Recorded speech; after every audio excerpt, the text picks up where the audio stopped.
Okay, folks.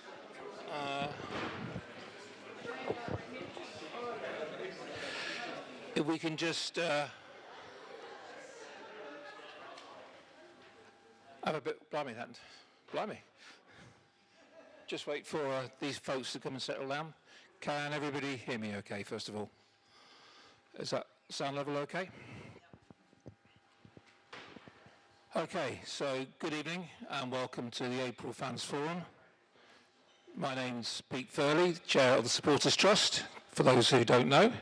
Welcome. We're in here obviously tonight because there's a commercial booking in the Trust Suite for all week, so we can't use that. And the Academy are doing some signings for the under-9s tonight in the Heritage. So investing in the future, which is really nice to see. So we're here. So nice and cosy. We've got lots to get through. Everything all right online, Seth, as far as you're aware? Okay, so we'll get going. First off will be Tony Badcott, Vice Chair, Trust Board, Club Director as well. So over to you, Tony. Right, good evening. I'm just going to ask Paul and Martin and John just to pop up here so everybody can see what you look like.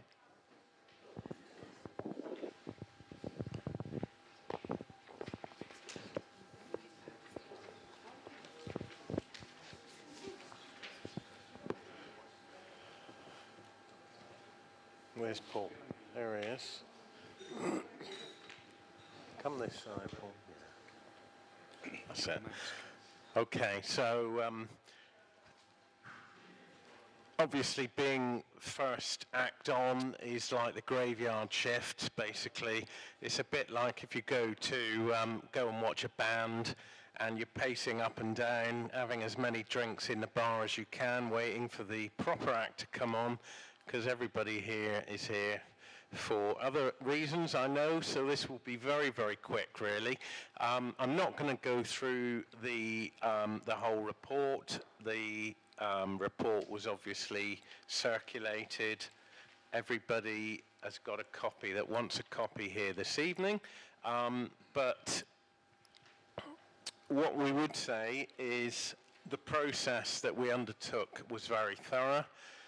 I asked these three esteemed gentlemen to my right to basically do the report on my behalf, I think I would say. I'm not going to take much credit for the report. These guys did the legwork. And for that reason, I hope people will understand the report was independent of the Trust Board, which I thought was the most important thing. There was a lot that went wrong last year, and there's been a hell of a lot of work done to try and put that right. If anybody has any questions, we would be more than happy to take them. I don't intend to witter on all night, thank God for that. Many of you are saying that know me well. But the floor is yours if you want to ask any of us any questions. The report is there and should be fairly self-evident. There are 20 recommendations and 15 key issues that were raised. Bated breath if anybody does have anything. Yes, sir.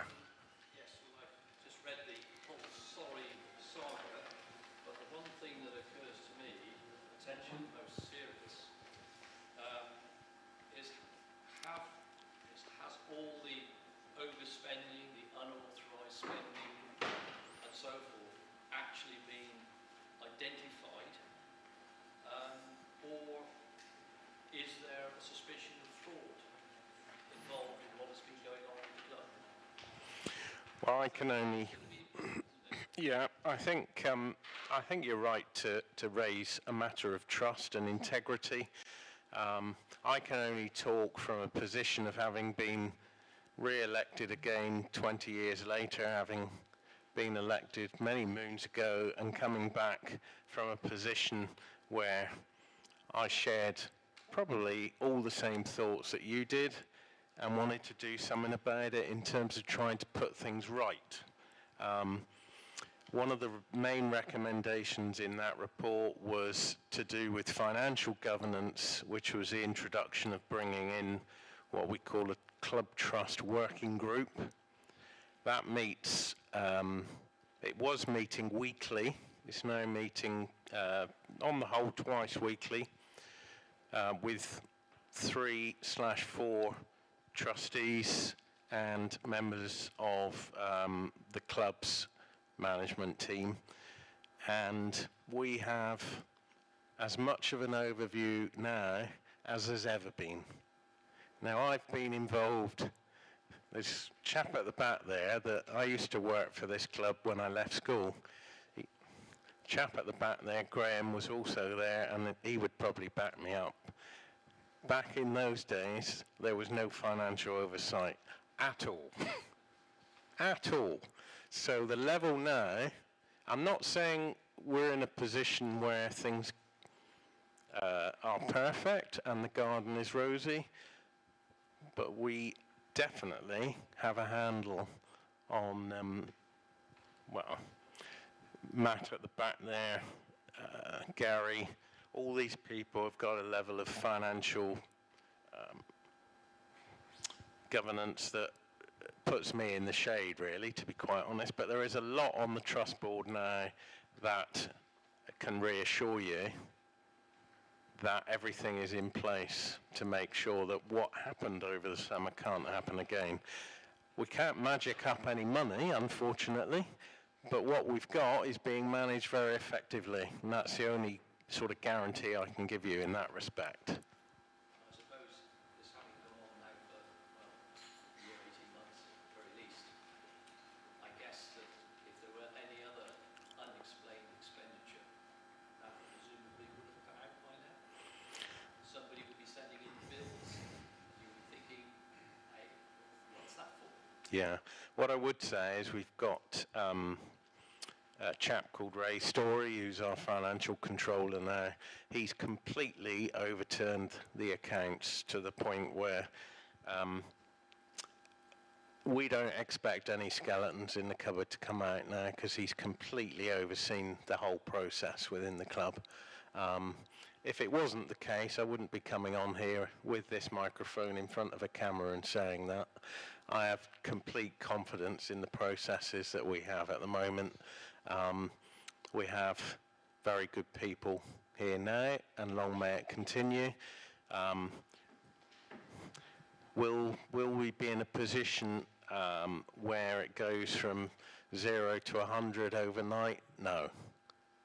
But we can now live in our means and know where the money is and look after it properly, and that's the first port of call. So. Could you start, so people online can hear us, just sort of stand up and project your voice? Phil's very good at that. So my name's Phil Knowles, and apologies if this has been answered or is in this paperwork. And this is not a trick question for you, so you know well. Just following up on that point, again, apologies if it's been missed. The money that was raised for the recovery room, was that naivety, or are there still investigations going on as to where, you know, in terms of fraud or Yeah. what happened with that money? What I will say is that process has been picked up by trustees, and it is being pursued to recover that money back. I can't say any more than that, because actually some legal letters are about to be sent. Okay. Josh. Josh Annetts. Seeing that, obviously, we've seen the review now. The CEO's departure and the club chairman's departure, were they for personal reasons? No, you're talking about. I can only talk about the trust review. What you're talking about is what happened within the club in the summer. See what I mean, where it might be a bit like strange. Oh, the whole thing was very strange. I can agree with you about that, Josh. But I can't come here and comment about the trust review, the club review of what went wrong, because I wasn't a party to that. Okay. Elaine? Hello, David. Do these gentlemen have access to the actual bank accounts going back pre-June and sort of see where the actual money is in and out? Are you talking about the trust account, Elaine? Well, I'm talking about the club accounts. Surely. No. We do have access to the club accounts. The club is a limited company, and we were reviewing from the trust point of view what lessons could be learned. We weren't forensic accountants. We aren't forensic accountants. That's a completely different. I hear what you say, but it wasn't part of. We had no powers, no. I understand that, but as owners, surely you ought to be able to know that, because they can't lie, can they? In and out, what goes in, what comes out. Well, we've had 2 sets of accounts published, so all I can say is the last set of accounts that's just been agreed, the auditing process that went through that was as rigorous as anything I've ever seen in any company I've ever been involved with. So that's pretty much. I'm not really sure what else I can tell you about, Elaine. That's been published at Companies House. Tony Phillie, this is to do with the club account, so maybe you can answer, but I understand that the transfer fees for a number of our players will actually be deferred over a period of time. Yet they did have to be declared in the books at the time, therefore they are in the accounts of the profit and loss. Does that mean that we are going to sort of benefit from a positive cash flow over the next few years as the money comes in? There are still amounts that are obligated to the club that will be in the forward planning. I couldn't give you a precise amount of money as to what that equates to, but there are definitely contractual agreements that we will be receiving. Phil, yes. Had with that in a way, hasn't it? Because it's gone into the accounts, the tax has been paid, but yet the cash is king, so Yeah. it will flow over the next few years. Yeah, I think one of the things that Interested to know not necessarily for me, but for you guys, would be interested to know how much the club has benefited from that over the years. how much it's going to benefit from or has. Cash the club will have coming in, even though that hasn't been accounted for in the company accounts, yet they will be getting cash Yeah. dropping in. I think for the next few years, I just think. So you're talking about the add-ons that get with the contract, or the money itself we get for a player, or both?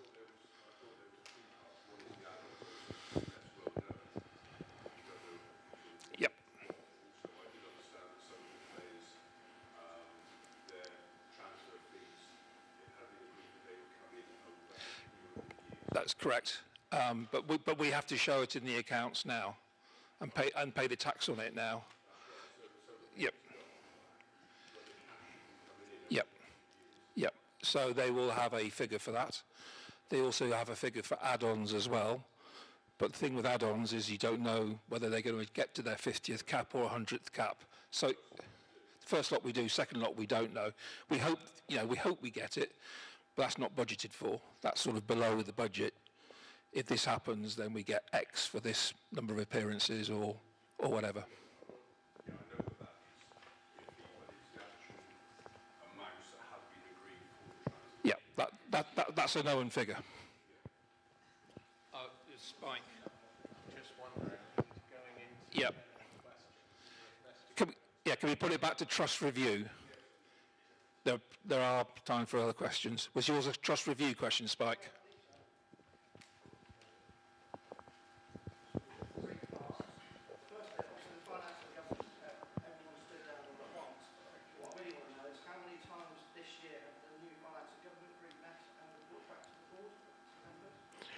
So the finance and governance, there's 2 finance and governance groups. There is a trust finance and governance group, and then there's basically a club trust finance and governance group. So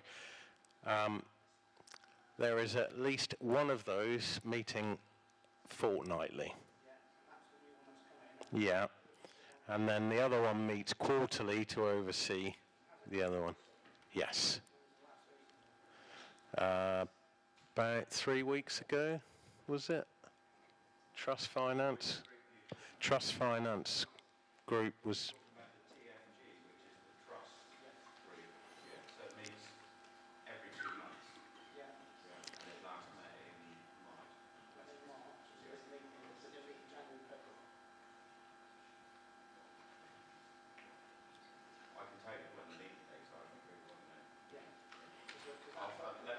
Yeah, so because there's nothing in the rule and the members' packs about any January or February meetings, and obviously if they're not having those meetings, which all the things highlighted where it went wrong, then the likelihood is they're wrong again. If you did it, The matters that are discussed in that group are not really easily to put out into the open, given the financial sensitivity of what's discussed. But you normally report if you have a meeting, or do you not have a meeting? Which has been the indication for that? I do when I give my update at every trust board meeting, I say what day we met. So, Yeah, it's in the minutes. With the bank statements, obviously, and the club board, obviously there's people there from the club board on the trust board. And surely if we really want to do a proper review to what properly went wrong, until we ever know what went wrong in the club board, then we're in jeopardy of making the same mistake again. Because if the excuse is going forward, the trust can't see the club board accounts, then the club board will always hide behind that. And the same thing will happen again because we haven't got the controls in place to take a view of the actual true story of what's going on. Which means basically they can report whatever they want, and if they're not, and if we haven't got the power or the will to actually see the true statement of facts, this will happen again because it's human nature. We only commented on the trust side of it. Going forward, Side of it, because the trust of the people that actually bailed the club out, £400,000, £200,000, yeah. plus other bit, plus knocking on £100,000. So the trust has bailed the club out.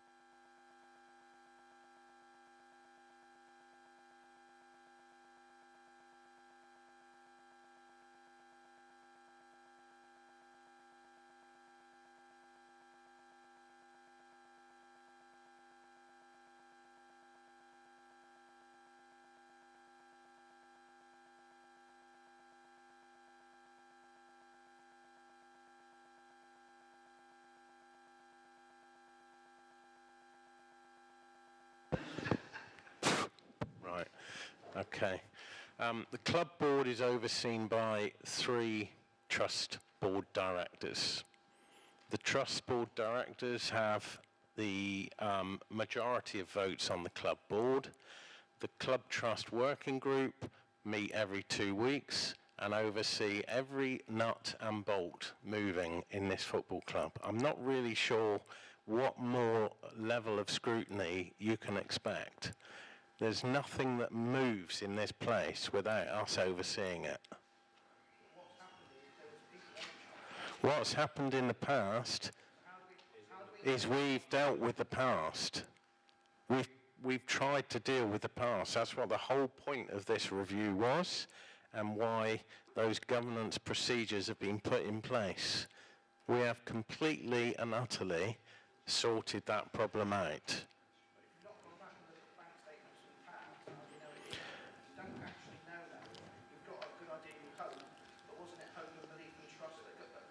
The problem... It's fine. We need to move on, all right, because there are other people in the room who've probably got questions and they need to be heard as well. Yeah. All right, you've got 30 questions into me from earlier. You know, you've had a lot of our time, so can you please be respectful to other people in the room and online so they can get their questions in as well, please. This is not the Spike show. Thank you. Okay. Giles.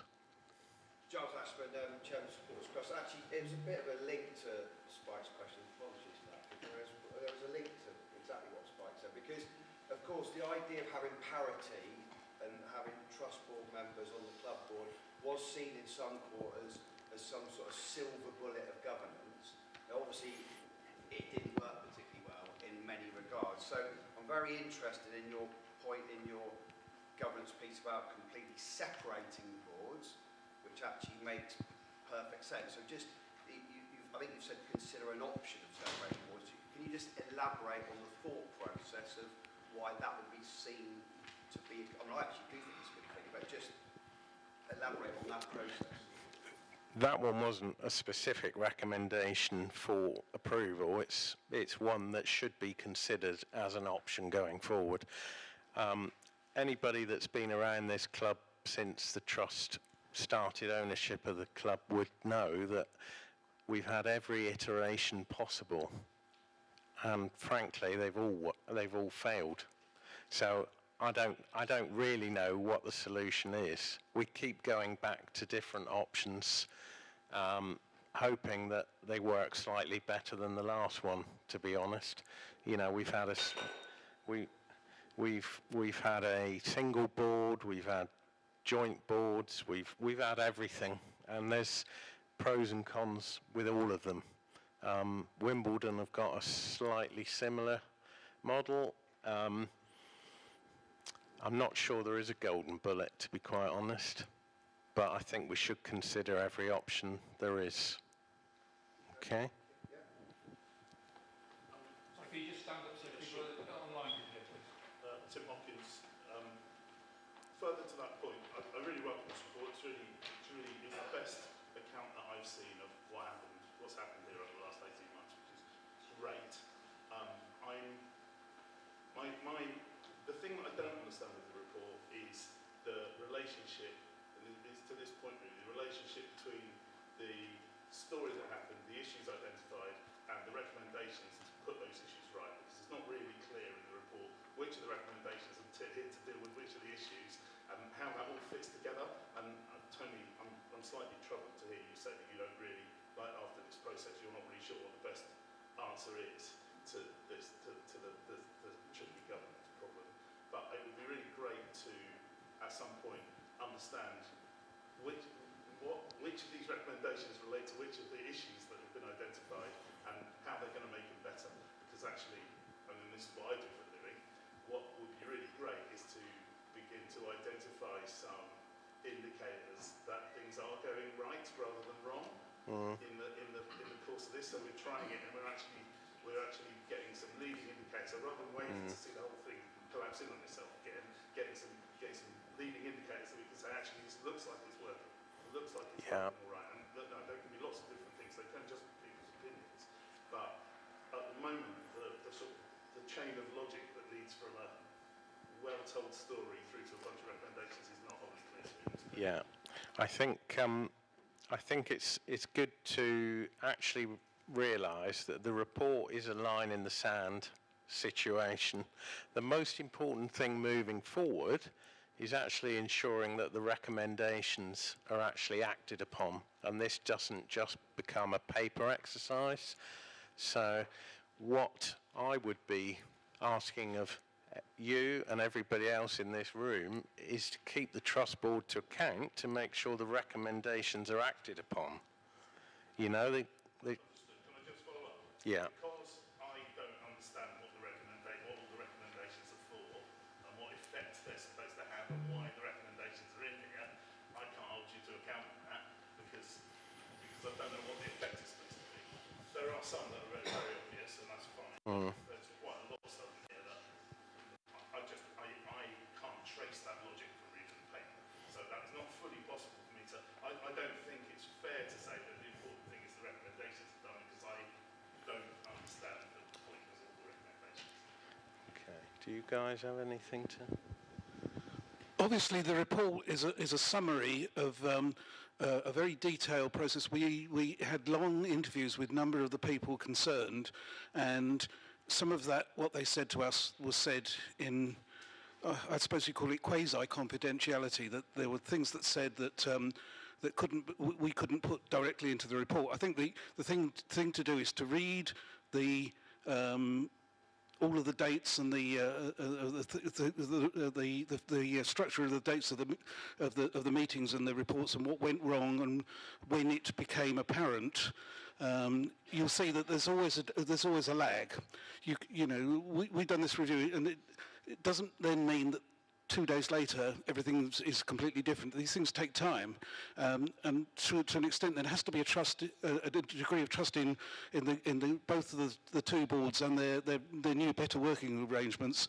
And as was already said, the new financial controller does seem to have done the necessary diligence to ensure that that everything that could be done, changed and updated and got right has been got right. But that will, I mean, until maybe 18 months' time, and it will depend, quite frankly, I mean, which league we're in next season, in terms of cash flow and the finances of the club. It's not something that this review could look at or could control, because, as I said earlier, the club in law is a separate business. It's a limited company. You've got to look at the club's accounts that were published a few weeks ago, and then try and think back through how they came to be, the numbers came to be what they are, to really understand all of the detail. The review couldn't do that. I will shut up after one more thing. I wasn't talking about the club. I'm talking about the governance arrangements that you're making recommendations about. I understand that the club is a separate entity, and that is not my business. I'm talking about recommendations you made in this paper to say we're going to change this because it's going to make things better. The Trust are doing it now. I know. What I'm saying is that in the paper, which is all I've got to see, that's all I've got to go on, the logic of how things are going to improve as a result of your long list of recommendations is not clear. Happily talk to you about it offline. I've taken enough time in the meeting. Conversation. Very good. Thanks.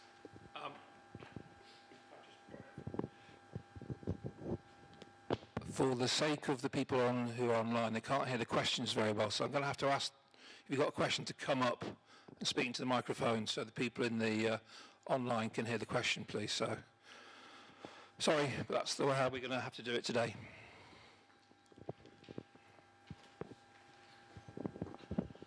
Hi there, Paul Diamond. So as some of this was down to rules of the club, and the trust are the biggest share owner of the club, what are the trust doing to propose changes to these rules so this doesn't happen again? Yeah.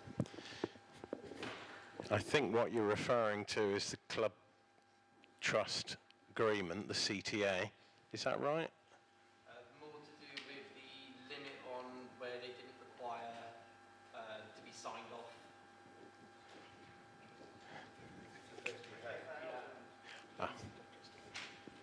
Yeah, that is still in the club trust agreement, which is being completely rewritten. So there's an awful lot wrong with the CTA. There's a lot of good bits, but it needs refreshing and updating. So that work is being done. Okay. Thank you. Last call for any more questions on the trust review. Go on, Elaine. You'd like to come on down. Go on. Right, can I just talking? Yes. I want to reassure everybody that no matter what arrangements are made, single board, two boards, I was on a joint board, or trustees, and I was proud to be elected by my peers. And I don't agree with you, Giles. I think our board then, we worked really, really well, and it did work. But the whole thing depends on the individuals involved, on whatever board you've got. And I think at the time, we were so naive as a trust, when club directors came to say, this is what I've done, can I stay another 3 years or a year? We just sort of said, yes, we're submissive. And in the same way, I think if trust colleagues aren't performing, we just need to be ballsy about it and say, sorry, yellow card, red card, or whatever. And that would be the way to go, I would think. Okay. Thank you, Elaine. Okay, so one more. Come on. Phil Plummer. Would it be fair to say that if the club approaches the trust for a loan in the near or distant future, that the oversight will be completely different next time and much more detailed. Thank you.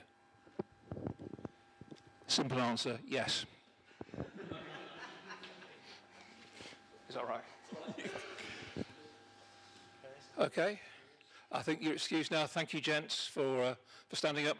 Much appreciated. Gary Quick. Hello. Sorry to disturb you. 5 minutes, just quick financial update, as much as we can. Give a financial update, please. Thanks, Pete. Yeah, so I'm Gary Quick, was elected back in November last year, and somehow in the first trust board meeting after election I put my hand up when somebody said we need somebody to chair the trust finance group, and therefore I found myself in that position. Just to go back on what Spike was asking earlier, I've just looked up the meeting dates of the Trust Finance Group. So we were elected, I think it was sort of beginning of November, wasn't it? The first TFG sat on the 4th of December 2025. The next meeting was on the 29th of January 26. We then met on the 19th of March 2026. And our next meeting is on the 21st of May. And we will be meeting every 2 months. Just to really try and summarise what we've, I guess, found since we've come into the TFG, and trying to bring together all of the challenges that the football club faces from a financial point of view. Obviously, we weren't there before getting elected in November, so we don't have the memory, if you like, of what led up to the loans that were required in June last year, and then the final one in November, soon after we were elected. It is apparent, as I think the guys who have done the review that we've just talked about can clarify, and is certainly part of the review, that there were weaknesses in governance there. I mean, just to give you an example, it's been very difficult to find the audit trail for the loans that we've made previously. Each of those loans, and this isn't anything secret, each of those loans is set up so that they renew every year, so they have to be re-signed every 12 months. I was unable to find the paperwork showing that these had been actually re-signed. I've literally got an email this afternoon from somebody in the club. That's just wrong. How can the trust lend money and not have a copy of the signed loan agreement? So, you know, these are the things that we're facing. So it's quite a big task to bring things back onto an even footing. I think the mention of Ray's story by Tony just now, who is the club's financial controller, Ray has gone way, way above and beyond. Ray supplies us with a weekly update of the cash flow of the club. So on the club trust working group, which is distinctly different from the trust finance and governance group, we receive an updated position for the club's finances. So every week we know what the opening bank balance is in the club's account, and we've got a forecast that looks ahead at least 3 months. So we know exactly what's likely to be coming in, what's likely to be going out, where the pinch points are, and then we can react accordingly. And there's a good reason for saying where might those pinch points be, because of course last year we didn't know where those pinch points were going to be. We didn't even know they were there until they happened. So we have now got a good forward sight on where we might get slightly tight on cash. That leads me into the facility that's been arranged via a private investor who has been, he's a contact of somebody in the club, well known to them, and we've been able to secure that facility if we need it, only if we need it. So that provides us with an amount that we can draw down on of £600,000, and we can draw that down in £100,000 chunks. So if we need it, we can draw that down. That is a temporary arrangement and will require to be repaid at the end of September, by which time we will have had adequate time to arrange any kind of alternative finance that we see fit if we've had to draw it down, and it's a big if. Currently there is a pinch point there, but as Pete, I think, referred to just now, we could get some help. For instance, if Leeds stay up in the Premier League, which is looking ever more likely, there is a contingency payment from the Ethan Ampadu deal. Coventry getting promoted, again, brings us a little windfall because of Matt Grimes. We have payments, as the gentleman at the back was talking about earlier, on deals that we've already done for transfers, so there's a bit more to come from Jake Richards, and those are known times, dates, amounts, etc. So those are all programmed into that cash flow forecast. The ones that are a little less guaranteed, you know, like Leeds staying up or Coventry getting promoted, are not in the assumptions on a weekly basis. They are there and they're nice to haves and they will help. So when I say there might be a pinch point, let's say for argument there could be a pinch point in June because it's a popular month for a pinch point. Those things could mean that we don't need to even go to that facility. So, you know, it's pre-planning. It's making sure that we don't end up in a position where all of a sudden there's a tap on the trust's door and the club are saying, you know, we're out of cash or whatever. That will not happen under Ray's foresight, and it will not happen under the current governance arrangements that the club and trust working group have. Obviously, we can't magic money out of the air, so if there is going to be a point at which there is a problem, at least now we will know exactly when that is and what time we have to make arrangements and sort it out. So that's just a little bit of background in terms of what we've been working on over the last few months. I think my bit was billed as rights issue, and there's been a few questions coming in pre the forum. The rights issue preparation was made during Richard Pym's tenure as the club chairman, and I agree that it was a good thing to put in place. It's an option that the club have got, obviously, to raise some extra funds potentially. It's also an option for the trust, if the trust decides and the members agree, for the trust to maybe exchange some, none, or all of their loans for additional equity in the club. We own 57-point-something% of the shares at the moment.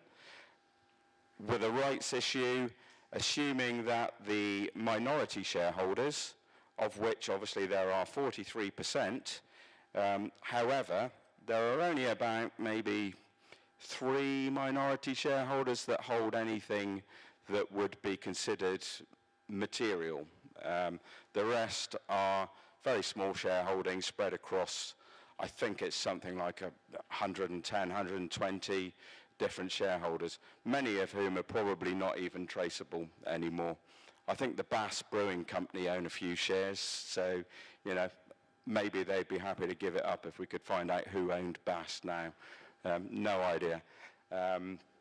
So unlikely that those minority shareholders are all going to take up their rights, and therefore their shareholdings will get further diluted, and potentially the trust could increase its shareholding even further by taking up some of those unused rights. That really leads on to the future, I suppose.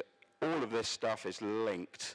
Been some questions about external investment. Everybody knows that, you know, budget-wise, we can't compete in the current football world as it stands. Our budget is always going to be, yeah, certainly in the bottom three, probably the bottom one in League One. And therefore, external finance is something that has to be considered as a necessity, but the conditions for that, if we want to remain overall controlled by the trust and the members and the fans, is that logically we would try to increase our shareholding to something that could allow us to sell a meaningful stake that would still see us with a majority shareholding, even if it was the sort of much vaunted 50+1 model. So all of these financial requirements, if you like, and arrangements need to be gone through, but we're going through these things from a point of pretty much chaos when we came in to now normalizing things. Once we've normalized, we can move ahead. There is no decision to go ahead with a rights issue as yet. The club itself has to be valued. It could only be valued after the accounts were issued. The club is going to seek a valuation from a set of accountants, and a price will be agreed on what a rights issue share price would be, and only at that point can, firstly, the trust seriously consider that option, and secondly, once they've seriously considered that option, can they then put it to members? So we're way yet before that can happen. There's been some mention of pausing the rights issue, not, you know, stopping it. It's not even started. So I don't know how you can pause something that hasn't started. In the last forum, Josh, could you speak into the microphone, please? in the last forum, Pete, you said that the £200,000 loan will be paid back in shares, and obviously it's not been agreed by the membership yet. What's the question? So, like, I'm a bit confused how, you know, you can say that the 200k will be paid back in shares when it's not been member approved.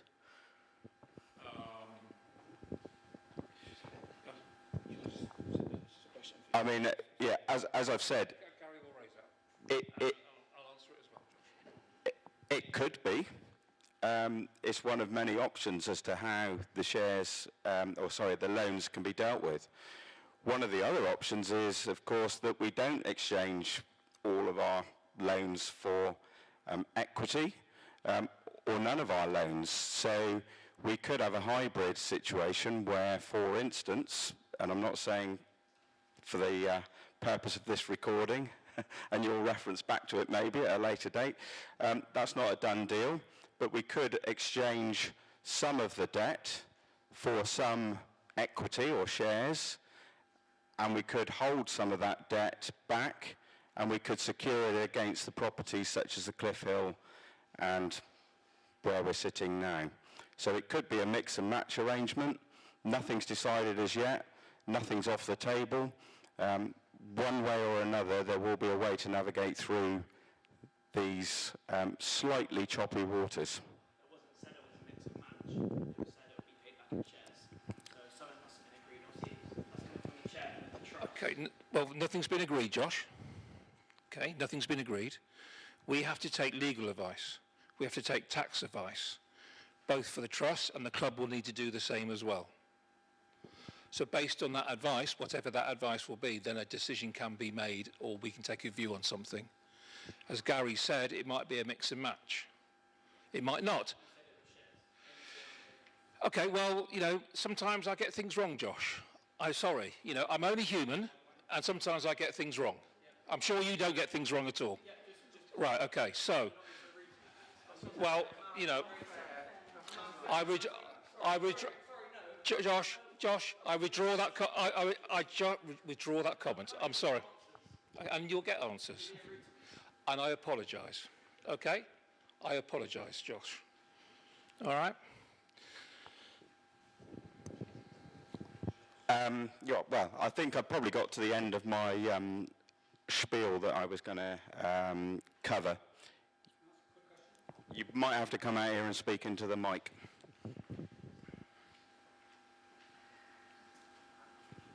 So Phil Knowles again. A couple of questions. You said at the start that you came in November, and obviously everything that happened before was not on your watch, but there are trustees, there are club board members who were on that watch. So do you have 100% trust in them? And secondly, you say that this is going to take time to sort this out, but how much time do we have? And is this going to take place when we're in the conference or Conference South? Because I don't think we have as much time as some people think we have. Thanks for that.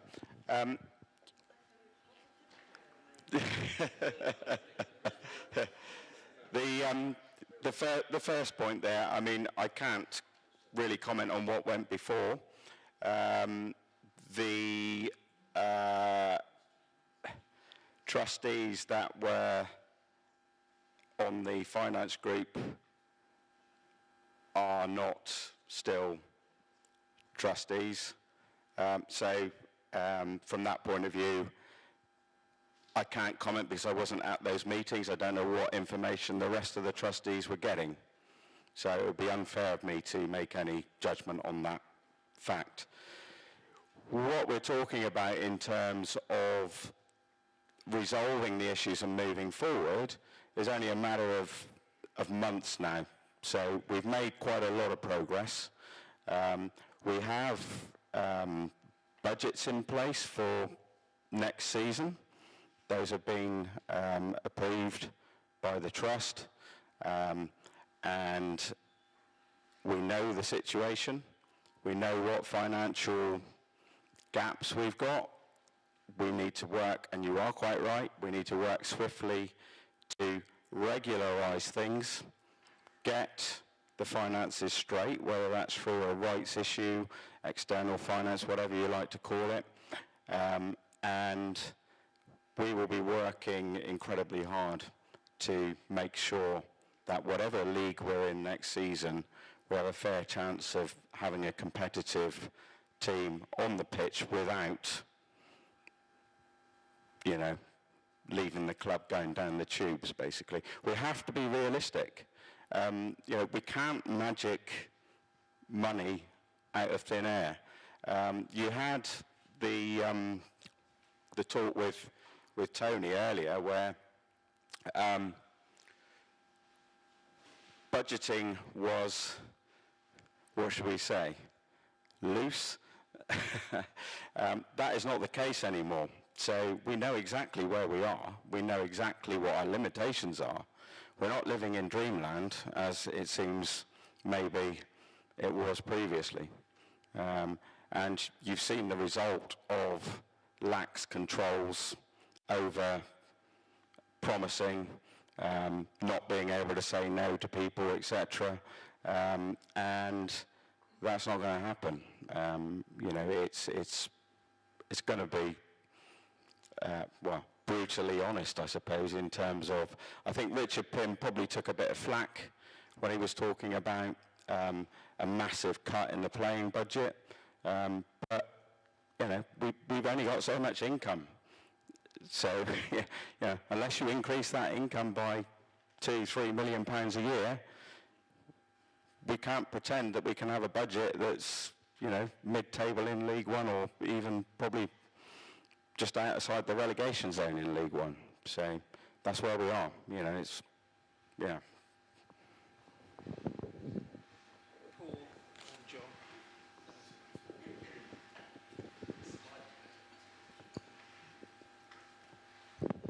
Hi, Paul Diamond again. So the rights issue has been advertised as a way to raise money for the club. What happens in the event of only the trust taken up and it's just a debt and no money goes into the club, is actually going into the club, just debt being written off? What's the backup plans for raising money for the club? Good question. So that links into the ability for the trust to obviously own a much higher percentage of the shares, and therefore that opens us up to be able to go out to speak to potential investors to seek external investment that would still give us the opportunity to be overall majority shareholders, 50 plus 1%. So for instance, if we could increase our shareholding from 57% to 68% for the sake of argument, we've got quite a chunk of shares there that we could potentially interest an external investor with. So that is basically the route to being able to explore avenues that could see us start to fill that gap in terms of the shortfall of income versus expenditure.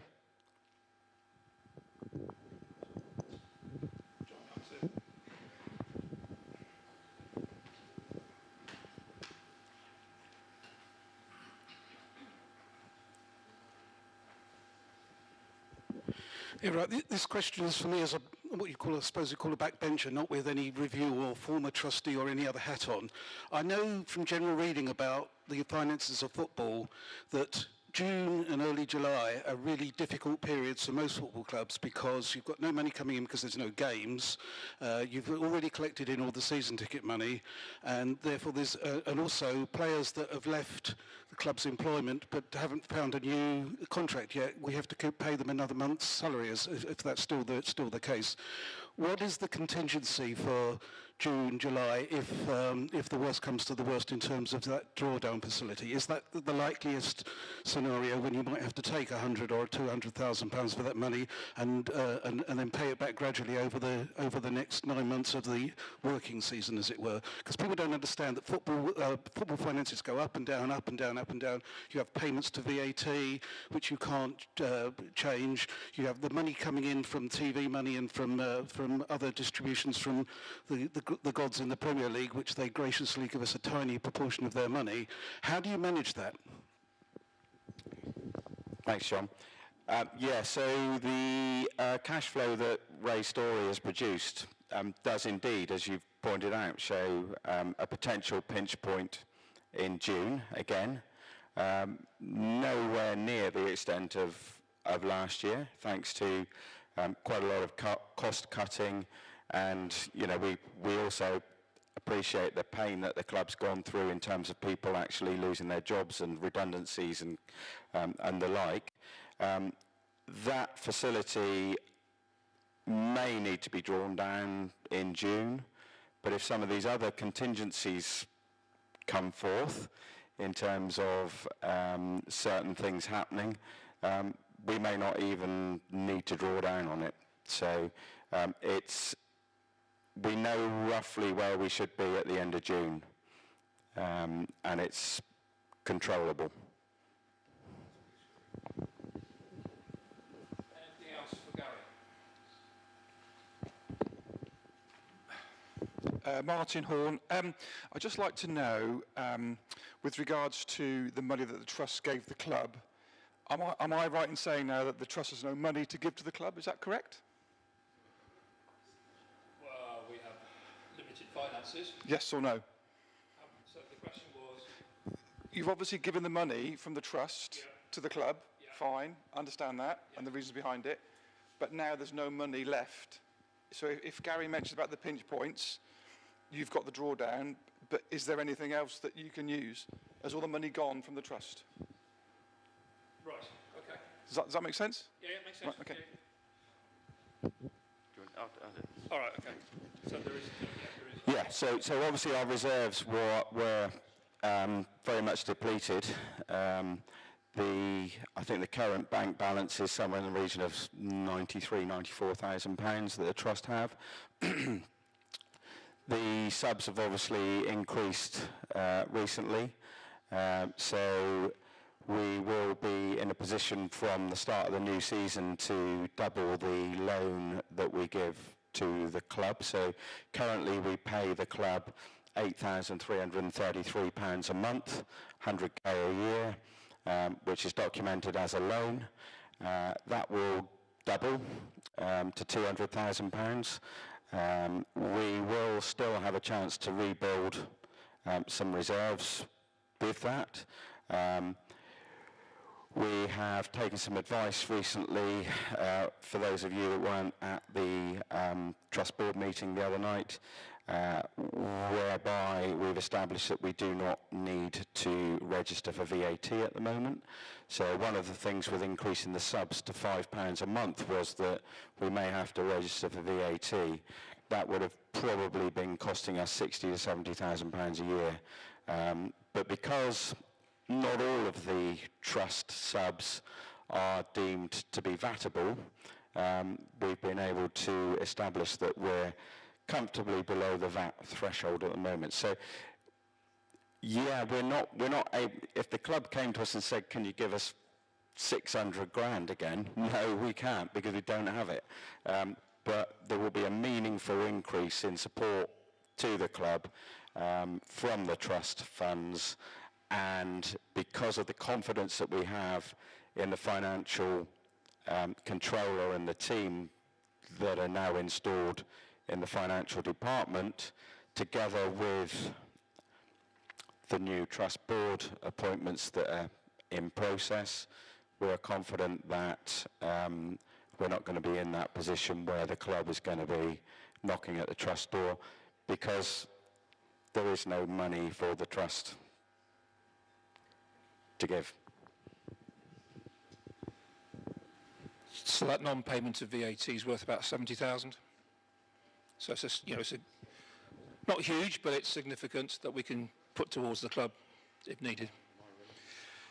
Gary wants to know, does he need to stand? Can he stand down now? Have you got anything else for him? Standing down from tonight. Do you want to take a couple of minutes comfort break, or should we crack on with Matt Phillips? Keep going. Okay. Matt Phillips, come on down.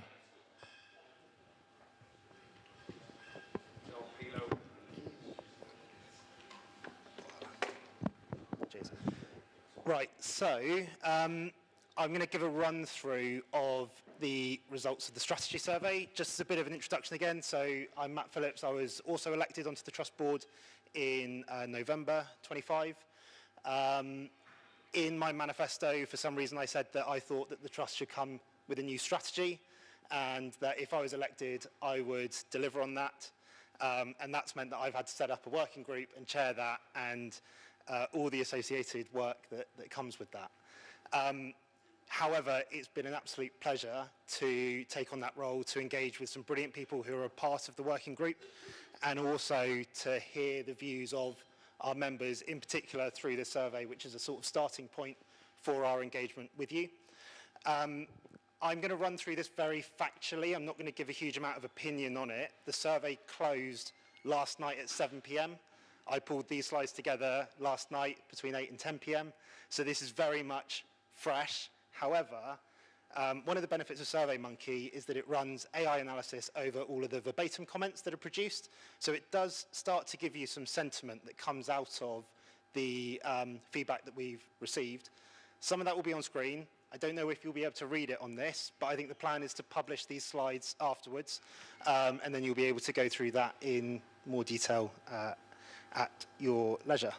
So the key outputs. 1,826 members engaged with the survey. That means that they opened it and they responded to some of the questions. 1,451 completed the survey cover to cover. Now, that doesn't necessarily mean that they answered every question, but it means that they got to the final page and they answered all of the mandatory questions. That completed response rate is 25% of our membership, which is way in advance of what we were expecting. We didn't think it would get anywhere near that. So this is going to provide us some really valuable data for us to start to build the strategy off. It was raised at the Trust Board last Monday about the question of this survey tool costing us money. So it cost us £720 to buy it, but we've raised over £1,800 through this tool, through donations, which obviously we are incredibly grateful for. In the survey, we said that we would use this to improve future communications and our engagement with you. And I think our initial plan is to put this into development of a new website.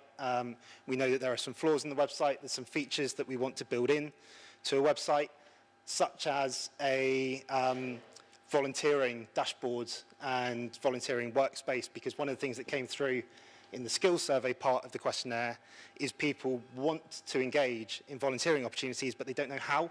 So being able to provide a platform where people can engage and see what volunteering opportunities there are is something that we want to build into our offering going forwards. As I mentioned, there's been lots of verbatim comments. I think on average, the questions that were free text have gained over 600 responses in each of them. These were not mandatory fields. I can see Robin laughing in the corner. Robin's supporting on the strategy working group. That's going to take a huge amount of time for us to analyse and go through and interpret. However, as with what I've said so far, it's incredibly valuable data for us. So we will take our time to pick through that and to understand the sentiment coming through the survey. So to start off with, I'm just going to run through some of the outputs. So the first set of questions were on supporter profile. Clearly, the main way in which you hear from us is emails. There was a question, there was like an other section on that question, and a lot of people put very positive responses about the recent newsletters that have been issued as a way of getting information from the Trust. I think in these results, one of the things that I say is there's an opportunity for us to do more around some of the lesser areas. We're not hitting traditional media that well, and I think in our position, especially as one of only 2 Trust-owned clubs in the Football League, we should probably be doing more to push our profile nationally and getting our message out. And also the Trust official website is probably lower than what we'd hope it to be, which is why that's an area that we want to invest in. Generally though, people are satisfied with communication, which I don't know if that would have been the same response last year or a couple of years ago, but I think going forwards we want to issue more surveys like this, and hopefully we'll see that number continue to improve as we go. So the next one is Trust strategy, and this was a question effectively asking, what do you think our priorities should be? And top of the list, unsurprisingly, is financial oversight of the club. One thing I should also have said at the start of this is Pete and I have already kind of done part of this presentation already today, because we met with the club's senior leadership team this morning and we took them through some of the results of this. And I think the general feeling is that they weren't surprised by the fact that financial oversight is top. I mean, obviously, with everything that we've just heard from Gary, this is right at the front of our members' minds. So it's an issue that we've had to face over the past year. It's an issue that we'll continue to try and focus on. Providing members with a vote is right up there, and we've heard about potentially votes that might be needed on certain issues going forwards. And also generating own revenue. I think that's something that we clearly need to do more of, because fundamentally it's really important that we put more money on the table for the football club. And that was one of the big challenges that came out of the meeting with the senior leadership team at the club today. The next slide compares how important each of these are to how well we are performing on them. And you can see a very big gap on financial oversight of the club. Now, I'm hoping this is all to do with recent history and the past year, and with everything that Gary's just said, the gap between these 2 results will close as we prove to you, because we need to regain your confidence, that we are able to provide financial oversight in the right way. Interestingly, there's only 2 areas where we are outperforming what you think is important to us, which is supporting community programs, which clearly we do very well at, and being a proactive advocate for supporter membership nationally. I am surprised actually that being a proactive advocate was the least important thing in our role. I actually think it's really important that we push that, because if we can grow our brand nationally, I think that opens up more opportunities to us. But it's good that people think that we are delivering on that. The next one was, in what ways would you like to see trust involve members more? And top was regular surveys and polls. So we've started correctly. We need to keep this going. But there's also points around more newsletters and updates, social media forums, and volunteering opportunities. So again, it feels like it's very communications based, but that volunteering point really has come through throughout the survey. I've included some of the verbatim comments on here. I'm not going to go through those, but again, you can read them once they get published online. So on to the strategy bits, and this is probably some of the more interesting stuff. To what extent do you agree Exeter City has a clear vision? More than 50% disagree with that statement, and I think that doesn't surprise me at all. The trust strategy expired in 2025, and it was only a 5-year strategy. And I think with everything over the past couple of years, it does feel like the club and the trust have drifted from what we saw as our core values. And when we look at what people think is really important, financial stability comes through top again. Now, I think that there is a bit of recency bias in how people have responded to this with all of the issues over the past year. But, you know, it is stark to see that that is more important than on-field success. People are, I guess, genuinely worried about the future of this club. So, you know, we need to make sure that we can support the club to provide that stability going forwards.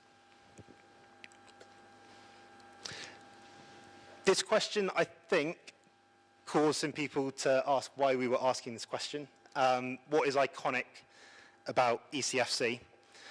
And the 2 things that came out top were trust ownership, which is great, fantastic, that's the perfect response, but also academy output. And I think if we look at academy output, most of that has been historic. We've obviously had the breakthroughs of Ed James recently, and earlier in the season, Oakes and Birch, but the academy outputs may be stalled in recent years. This is a clear indicator that it's something that people see as being a genuine differentiator for our football club and something that we should focus on. But the other thing that I just wanted to draw out that I've highlighted, the 2 that scored highest on genuinely iconic are the Big Bank and the first team to play Brazil. And we had a bit of a discussion earlier today with the senior leadership team about how we can draw on that, in particular the Big Bank aspect. I don't know how many people have seen the clips of Jack Bycroft's goal at the weekend, but the thing that I observed most was how the Big Bank absolutely erupted when that goal went in. And it is a differentiator compared to any other football club, because no one has a terrace like that.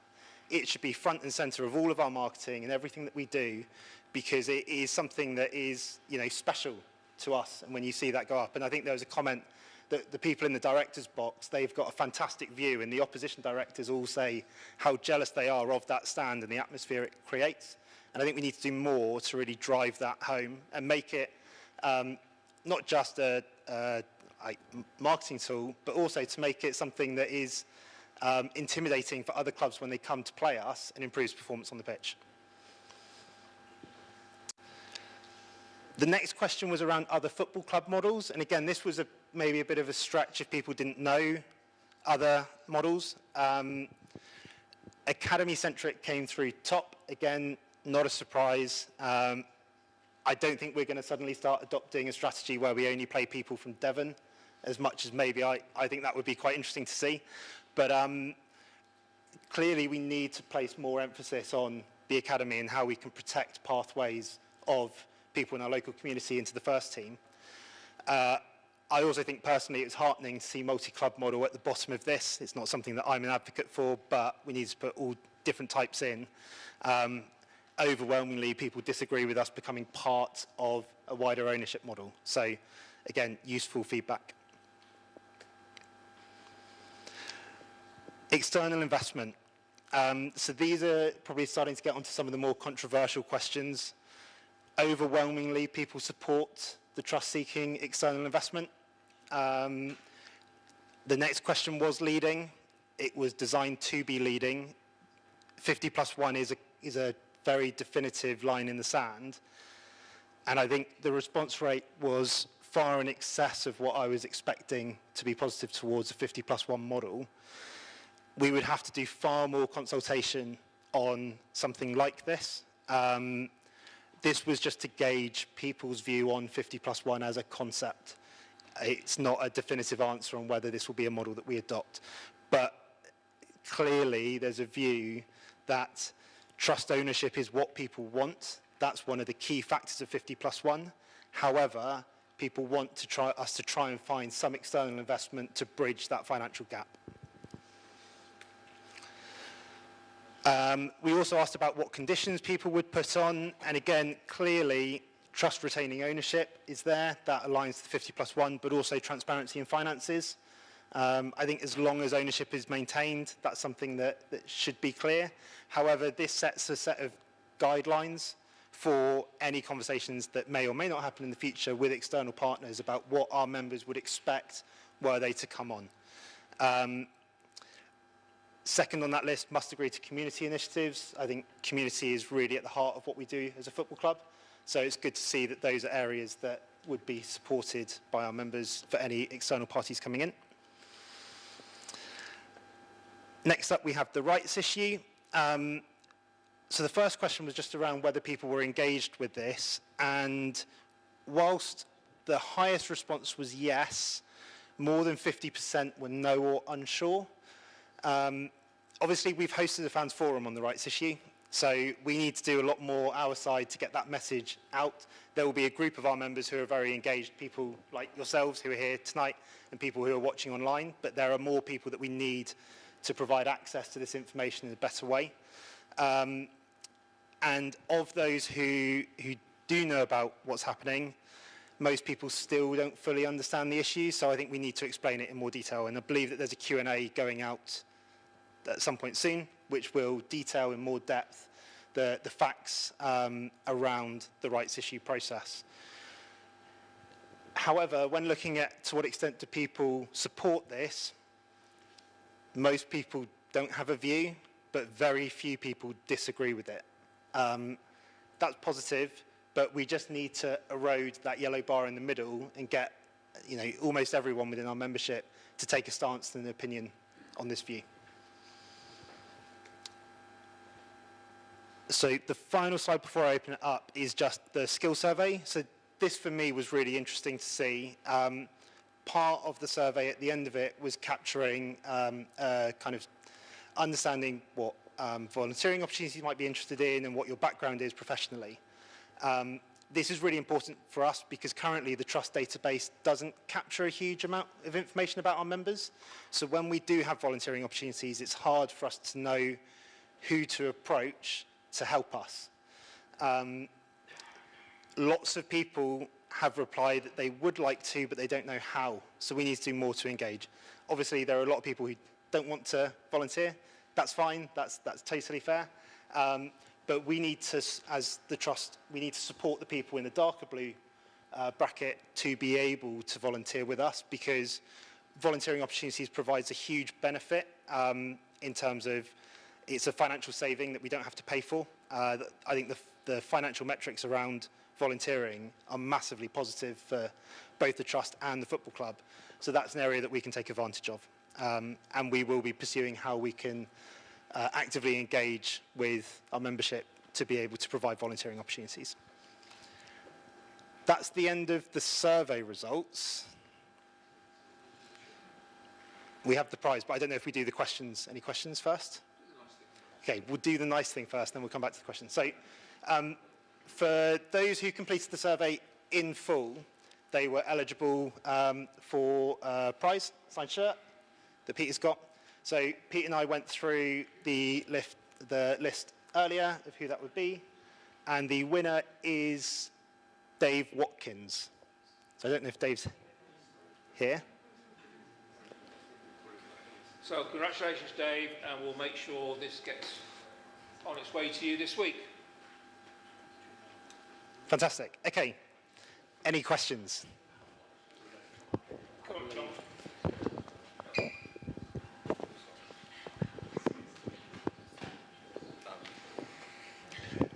In terms of people who vote and the survey, 25% for me seemed quite low. When we're talking about, and I thought it was a cracking survey actually, I mean fair play. It was a really good survey to get through, so fair play. And from where I am on a Saturday, or if I'm at work or I'm engaging with people, which I tend to do in my job, when you talk about football, there seems to be a huge amount of people that have no idea what goes on. All they talk about transfers and who's coming in, and have you heard this, and blah, blah, blah, and not about the work, or are particularly interested in the trust as a whole, unless they get their gold membership and they can travel. And I think that's been a lot of feedback that I've had. So what is it that we need to do to promote the trust and get more people voting, and to engage with those people who aren't here to get them engaged? That's my question. I mean, it's a really tricky question. I think you're right. I think a lot of people take on trust membership for the priority status, and there's probably been an uptick in engagement over the past year because of all of the issues that we've had. And you end up in this kind of natural cycle of things going well, engagement drops, then things go badly and engagement goes up again. And actually, sometimes they can be a result of each other. When engagement drops, it can enable certain behaviours and habits to come in. And, you know, there's been a number of years when there's been no elections held because not enough candidates stood for it, whereas this year there were 12 candidates for originally 5 roles. So there's definitely a challenge to keep that engagement going, and I think that engagement covers everything. So it's the election, it's getting people to stand to be trust board members, it's getting people to respond to surveys. Looking at the stats, I think almost everyone who clicked into it completed it, but there were 4,000 people who didn't even open it. And we did send out 3 reminders on the SurveyMonkey link itself, and the trust email account sent out a reminder at the start of the process to enable people to know what's happening. The other thing that we noticed is there are a number of people in our database who simply don't have email accounts or valid email accounts registered. So almost, I think, 500 emails bounced back because they weren't valid email addresses. So yeah, I think we need to keep showing the benefit of being a trust member, and that will generate engagement. But also, just the more we push out this stuff, the more people become aware of it. And I think that's something we need to do, is just be more frequent and more deliberate with our opportunities to engage. There's also talk about incentives. So if you've been a member for a certain number of years, or you've paid in a certain amount of cash over those years, there's a reward. This is just a thought. You know, it's not what we're going to do. It's just thoughts of how we can incentivize people to get more engaged. When we send out newsletters, again, a lot of people don't open the newsletter. There's not how we can improve that. I don't know. Answers, please, John, will be much appreciated. You know, some people just don't open the newsletter. We've got about 500 people who still haven't replied to our standing order emails about changing over standing orders. They've got them, and we can see that some have opened them, but they've just done nothing. So it's a tricky question, and I haven't got an answer right at the moment. For the standing order ones, now we are starting to phone people, and that might be a way of then getting the engagement. We are planning on doing more fan forums like this. So I've got another 3 dates in the diary for the rest of this year, so we can open it up more and be more open to stuff. But if anybody's got any ideas of how to improve that, please let us know, because we want to engage with people. You know, we really want their feedback and questions. Talking of questions, Josh, come up, Josh. So on the first slide of the presentation, which was great, by the way, it said that supporters feeling disconnected. And in my opinion, that's one of the most important things that we need to get right straight away. How will the trust going to do that? And, get the fans, because we own a club, and, getting more fans connected again will not only, make everyone happy, but it will also boost the membership. Thanks, Josh. Great question. Like I was saying to John earlier, we are trying really hard to make sure that happens. And I think also we rely on existing members to get people to come in and join in as well. So if you know somebody who wants to, talks about it but doesn't actually sign up, get them to sign up. If you know people who say, oh, the trust never does anything, it's for old men, well, I suppose that's a fair comment from my point of view, get them to come along. We do want to engage. Yeah. We do generally want it. Because if we can't, the community saved the club 20 odd years ago, we need the community again to help us out. I've got lots of ideas for you, young man, don't worry. So we are going to have a conversation. I've got lots of ideas for Gen Z, don't worry. Anybody else? So Phil, John, and is it Robin? Yeah. Matt, just want to say great survey, as I know a few people have said. You said the response was many more than you thought. When I saw those figures, I thought that was less than I thought, and I thought it was a bit low, really, but there we go. You said there was about 500 emails that bounced back. I was one of them, and you very kindly sent me the survey. I don't know why it bounced back, though, because I get all the trust newsletters, I get everything else, but I didn't get the survey. So that's, to me, quite worrying that you've had 500 bounce back, and I don't know why mine bounced back. So I think, for me, the reason why it was high, in my thought, was because it was comparable, if not greater, than election turnout. And I think election turnout was almost the guideline that I had for this. For me, whilst obviously I think the survey was really important, I think the elections are more important than the survey. So it's maybe an indicator that more people need to come out and vote in the elections every year. In terms of the emails bouncing back, there were a couple of reasons. So, for instance, yours, I don't know why. However, that was a SurveyMonkey issue. That's not a trust database issue. However, for a lot of them, it was a trust database issue. Not an issue with the database, an issue with the email addresses. So when people have signed up, I think that they might be legacy email addresses or legacy sign-ups that don't have an email address associated with them. So in the system, it just defaults to a standard email that doesn't mean anything. So it's just something that I think as a trust, we've tried to address for years, haven't we? Yeah. And it's very difficult if people don't have an email address. It's very difficult to contact them. But I believe their standing orders and direct debits still keep coming in. Yeah. So with standing orders, we were at just under 3,000 about a year ago. We're down to less than 600 now. So in that process, we are tidying up email addresses. We are now starting to talk to people as well if we can't get through to them and try and we're tidying it up as we go along. I think it was John and then Phil. Robin, I was close. And then Phil.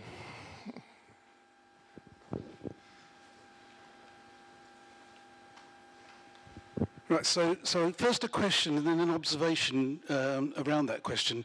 You mentioned and stressed that that you'd shown some of these results to some of the senior people in the club this morning, and relating to that, what was their view about the salience or the overwhelming importance that people are putting on the big bank?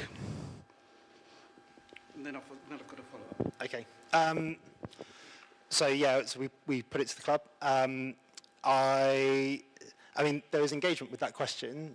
It was the same anecdote about the goal on Saturday. I think we made the comment that the big bank is the one part of the ground that doesn't sell out quick enough.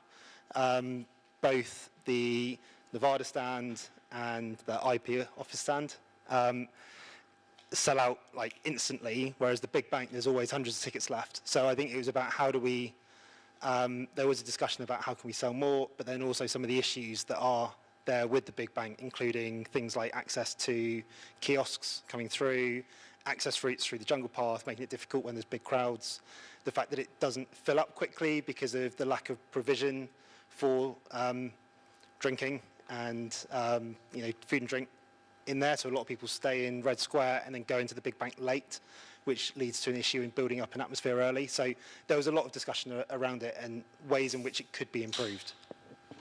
Right, so can I now play devil's advocate? As many of you may know, I used to run the Gates Committee, and one of the things I did with Dennis, the IT guy, we did a lot of very detailed analysis of the numbers involved in the big bank attendance compared to the stands and compared to away fans. The hard reality is that the big bank costs us money, because the yield from people on the big bank is much, much less than from people sitting down in the seats, because they're paying less. Also, the away fans actually contribute more per head than home fans, because most of them are adults, there are fewer kids, they spend more money proportionately in the kiosks and everything. There's some really hard kind of evil king of numbers kind of stuff that's surround that. Is the club looking at that? Well, simple answer, it didn't come up today, so I'm not sure if the club are looking at that or not. Yeah, not sure, but we can follow up. We'll ask the club. While Robin makes his way daintily to the front, talking to Fred, there's only 1,000 tickets left for the big bank for the Bradford match. So we want that to sell out to really get behind the team. So just 1,000 tickets left in big bank. Robin, you have to come around this way. Thanks, Pete. This is, I know how much work you put into this, so it's unreal that you've turned it around, and it's a brilliant job. It's more of an observation than maybe a suggestion than a question. The big red flag to me is that people have no clue what's going on with the rights issue, but as Gary was saying earlier, the rights issue is at the core of what we're doing financially going forward. So it seems to me it's clear that whatever is happening, there's no narrative out there that people are getting a handle on. People just don't know what it's about. And I had a light bulb moment earlier on, Gary, because I never understood. I thought it was a revenue generating thing, but I also thought it was something about strengthening our control over the club.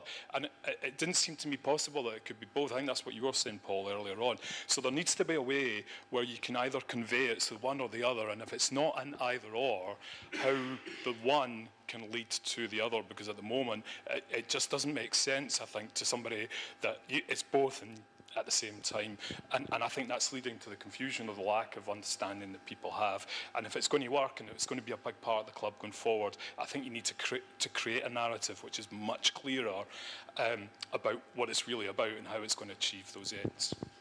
Yeah, I agree. I think, as mentioned earlier, there is a Q&A document that I think, are those questions included in there? So in the Q&A document that's gone around that I believe will also be published, there are some responses to questions on the rights issue. In the January Fans Forum, we presented on the rights issue, which included a technical set of slides on the mechanics of it and how it works, and I don't think actually we published those.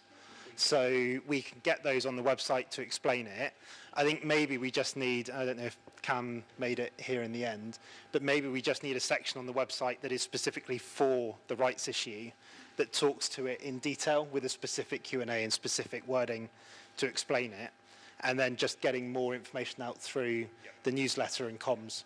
But also, as Gary mentioned, that is a process that we're still quite far away from. We're engaging in it early, so that when the club do come to us with more information, we're able to respond to that and we're not kind of in the dark. So yeah, we can definitely do more, but that will get added to as we learn more from the club, from our advisors and everyone else. Okay. I also think now we've got the initial results from the survey, that has shown us a lot as well of areas of where we need to make improvement in terms of saying what's going on.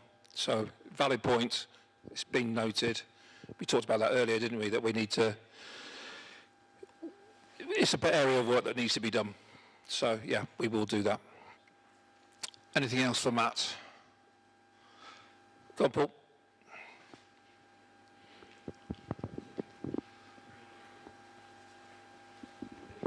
Hi there. So it's Paul Diamond again. There are quite a few questions where it left your own answer to. Is there going to be anything regarding accumulation of what that information has given us? Yeah, so on the slides there were some very small kind of text pockets. That was an analysis of some of the verbatim comments. There are a lot of those comments in the survey. For a lot of questions, there's sort of 600 plus verbatim responses that have come through. It's going to take us time to get through that. The survey closed at 7 p.m. last night, so we've not had an opportunity to go through those in detail yet. But we will get through them, and we will publish it on the website along with the slide deck that we've done today. More of asking an ETA. So it's a really good question. No pressure, Matt. I haven't worked out how to process them yet, so I'm looking at different tools. AI is an obvious one, but I need to carve the data in a certain way to be able to get it there. I hope it's going to be no longer than 2 weeks to get it turned around. Let's say when's the next trust board? 11th of May. We'll go for the 11th of May, next trust board. Yeah.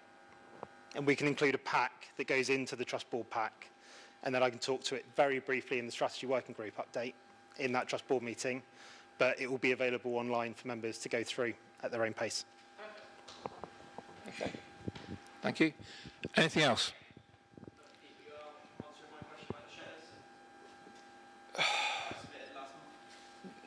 Remind me, Josh. Please do. Well, hold on. Can we just do that in my... Is there another bit? Yeah, so can we just finish off with Matt? That sounded wrong, didn't it? I do apologise. Finish off this part of the of the agenda, and then of course Josh. But let's finish. Yeah, let's finish that. Anything else from Matt? Paul Farley, come on down again. I don't need the microphone. Who is the club's senior management team? Well, we had Clive, Aaron, Nick Wilde, Nicky Perriman. We had Aaron Pugh down there as well. And others.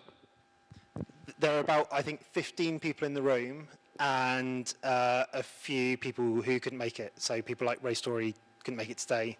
But yeah, it was a wide spread of people across different departments. We're talking to you, we were talking to club staff as well, because it's very important they feel part of this process and going forward. And they did raise some very good questions and made some very good points. So we value what they're saying as well.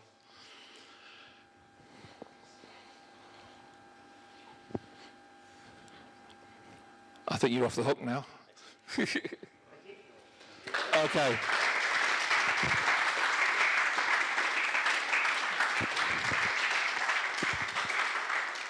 Just like to add my thanks to Mass and the team who got this trust survey together so quickly, but also thank you to all the members who responded and to the people who donated as well. As Matt alluded to, we're going to put the balance of that towards, we're looking to do a new trust website, so that will help us improve the communications. So that's what we're going to be doing. And there will be, now we've paid for a license, it's paid for itself, we can carry on using this trust survey. Question, are you happy with the format of surveys and receiving it from SurveyMonkey? Is that a good medium for us to use? And you're happy for us to carry on doing that? Fantastic. Okay. Oh, look, Dave Luxton, it's 8 o'clock, so bye. All right. Just a joke between me and Dave. Okay, so does anybody need a comfort break, or are we going to carry on? Damn. Okay, so the presentation that Matt's done will get onto the website, and the technical bit that Matt was talking about from the January, we'll get that onto the website as well. So we'll get that on. In the room, we've had some questions come in. So we've published those questions and our responses. For those online, they will appear online as well, so there'll be written responses to that. There were 3 sets of questions.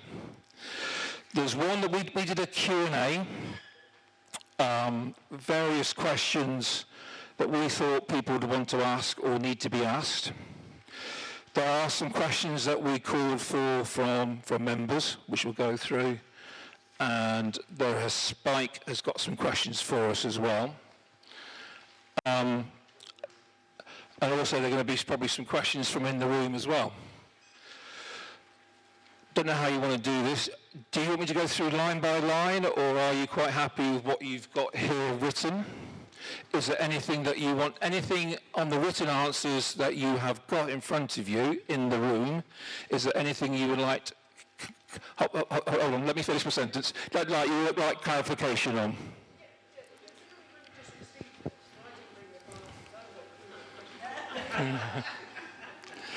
Okay, Hazel, do you want me to read it through line by line? Okay, I'll come back to you. Andy. Right, okay. Can anybody share anything with Andy, please?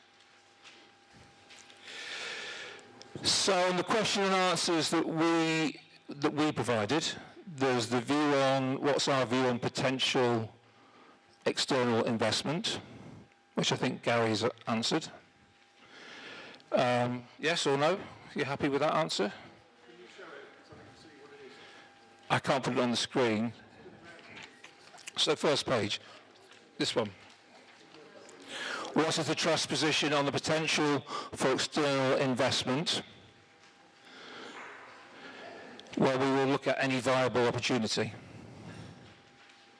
But I think Gary has covered our views on that.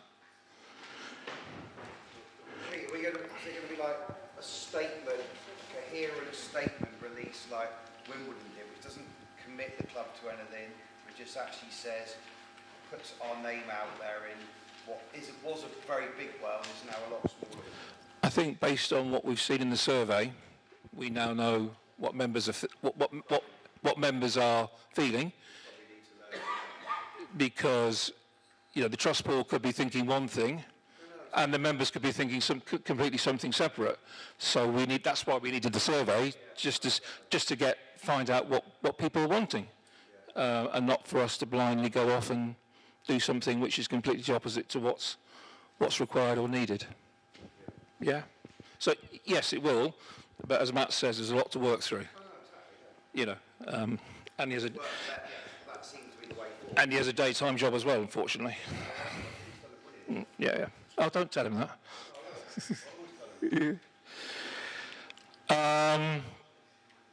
Rights issue, I think we've covered in terms of there's still a lot of work to do. No decision has been made. So we have got lots of steps to go through first before we even get to that point of is it yes or is it no. We are working with the FCA. We have been in contact with the FCA and the FSA about steps. They're happy for how we are proceeding. Trust loans, the Cliff Hill and OTR. The trust didn't get detailed legal or tax advice, but we are reworking those loans so they are properly covered and properly signed off. As regards the trust not seeking security in the loans, we accepted the club's reassurance that would come back to us.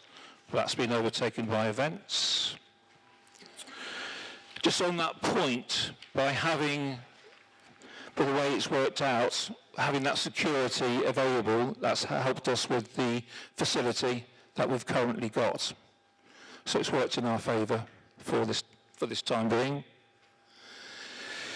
Whilst the club entered into a loan agreement with a private company, as discussed by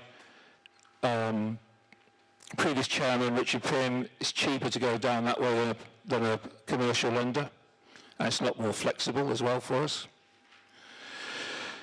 When you have a loan, people tend to need security, so that's when the Cliff Hill training ground was done.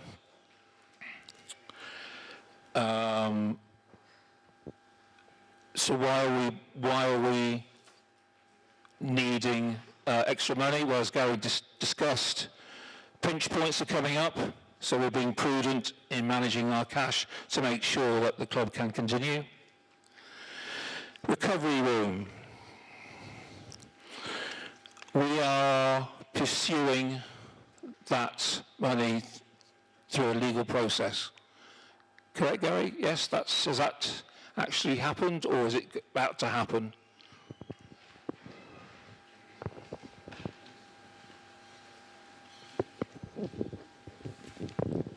I'd just say that at this stage it's not a legal process. It is, however, a piece of work that I've been looking at with a third party who has offered their services because they have expertise in the area of company law and insolvency. And we are sending a letter to the company and the director that is the owner of that business, and that will set out in no uncertain terms what we feel about the way that that company has operated, and that company could well have operated in a way that's not commensurate with company law. So we're just basically still pursuing it, and we'll see what comes back from that letter. Just Gary, don't go away. Am I understanding that the actual firm in administration, is that not correct then?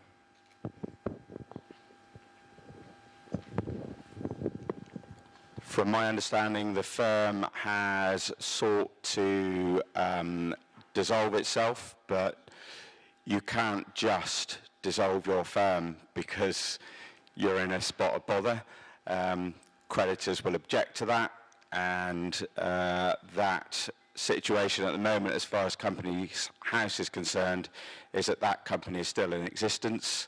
They tried to go through a process of striking themselves off the register, but because there was objections, that's been turned down. So we're still in play on that one because it still exists. Thank you. Jungle Path. So we are still in negotiations and talking to Network Rail about the Jungle Path. So that work carries on. And generously, Richard Pym, previous chair, club chair, has offered to meet the cost of the purchase as a gift to the club. Just ask over, what is the actual benefit of having this bit of land might end up on the line? The benefit is that it's with us. Not Network Rail might want to sell it to somebody else. You never know. We can have a bit more control of what we do in that part of the ground. Has Mr. Pym given us the money yet? I have, well, no, because the deal hasn't been done yet, Josh. Well, do you think he still will? I have no reason to think he won't. Okay, all right.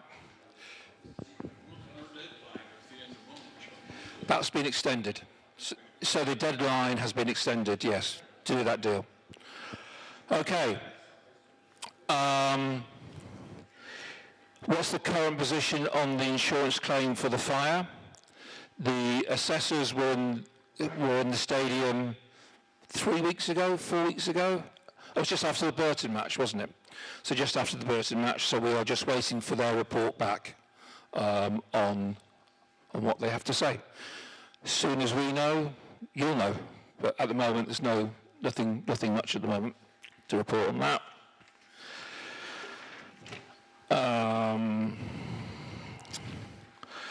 So the budget, so with the playing budget's being worked out. There are two playing budgets, one for League One, one for League Two. You probably wouldn't be surprised for that. That's That's being prudent, I think, and the club will work within that. I'm not sure what else I can say on that at the moment. We have to cut our cloth accordingly, but we are working hard. Supporters Trust is working hard to look at how we can increase income to the club. And on that matter, we're talking to Exeter, who are the bid district organisation for the city of Exeter. They have 675 members, so we're talking to them of how we can connect with the city centre businesses. Had a really good conversation with Richard Marsh, who is CEO of Devon and Exeter Chamber of Commerce, on Saturday. They have 1,000 members, so we're going to be talking to them to see how we can get involved with those two organisations, and you just never know with those conversations what that might lead to. So we are looking at talking to these other businesses to get them involved. And a lot of businesses are saying they want to see strategy, they want to see vision. So this, which is only right. So this is a part and parcel of what we're trying to do. This will be on the website, Hazel. You can take this copy away with you. Okay. Some other questions in from other people. Nigel Martin, there was talk of the club releasing shares for fans to buy. Is this a possibility or a non-starter? It's a possible option, Nigel. We've still got a long way to go before we can give you a definitive answer on that. We will let you know if that is going to be a possibility. David Evans, as the trusts have said, our model can no longer support a competitive playing budget at the current level. With the best interests of the football club, is the trust actively looking for an outside investor to buy the club who can potentially provide a competitive playing budget? I think we've covered that, but we are looking at all types of options. If anything viable does come along, then we would look at that very seriously. Like I said, we are looking to engage with other businesses in Devon and Exeter area. A rights issue might help us as well, so we are trying our best to look at ways of generating this income. George Martin, you inquired about women's team. There's a full answer from Eulyn there at the back. Again, we'll publish that on the website for you. Andrew Stark asked about, do we use AI? The trust uses AI for helping taking minutes. I'm not...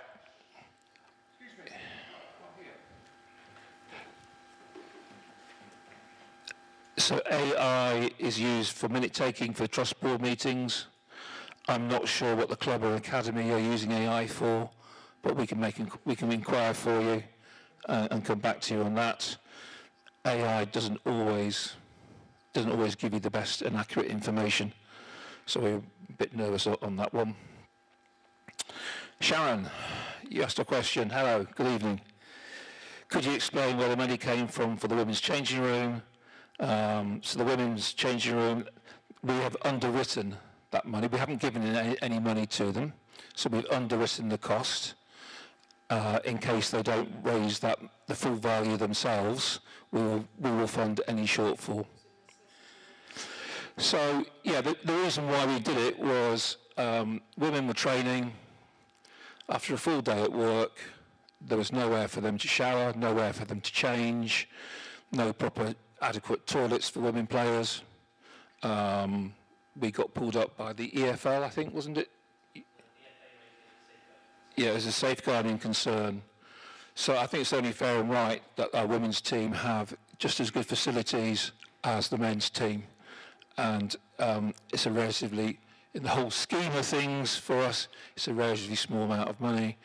And I think women's sport is growing. And I think here at Exeter we have to get behind the women's team. Numbers are flocking to women's matches, be it football, rugby, cricket or whatever. We are slightly hindered because we play our stuff at Newton Abbot, but as soon as we can get back into Exeter, I think we can get part of that wave, if you like.